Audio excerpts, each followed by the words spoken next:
মিশাতে ইচ্ছে করে তো মিশাবেন, না ইচ্ছা করলে মিশাবেন না, কোনো সমস্যা নেই। তো ছানাটা মোটাটা হয়েছে যে বড় বড়, আপনি যত বেশি ছানারে মতে নেবেন, তবে শিল্পাটাতে বাটতে দেবেন না, ব্লেন্ডারের জারে দিবেন না, বুঝছেন? এই যে হাতের এই জায়গাটা দিয়ে মতে নিন, দেখবেন যে খুব সুন্দর মিষ্টি হচ্ছে বন্ধুরা।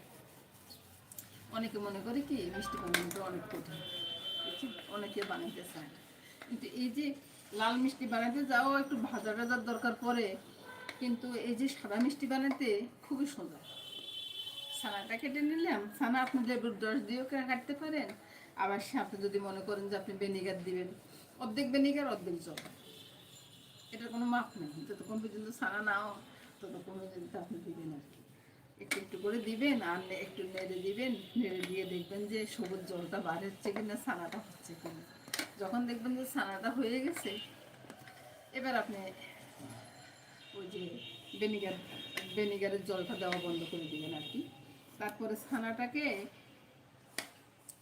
ভালো করে কিন্তু ধুয়ে নেবেন ঠান্ডা জল দিয়ে। ঠান্ডা